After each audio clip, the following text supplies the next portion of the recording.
ब्रह्ममुरारिसुरार्चितलिङ्गं निर्मलभासितशोभितलिङ्गम्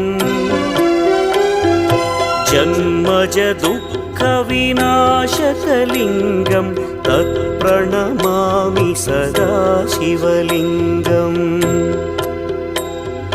देवमुनिप्रवरार्चितलिङ्गं कामदहन करुणाकरलिङ्गम्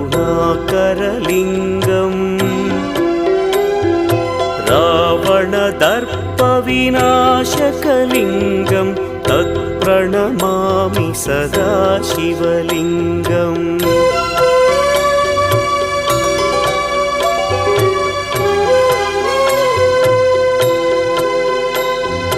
सर्वसुगन्धसुलेपितलिङ्गं बुद्धिविवर्धनका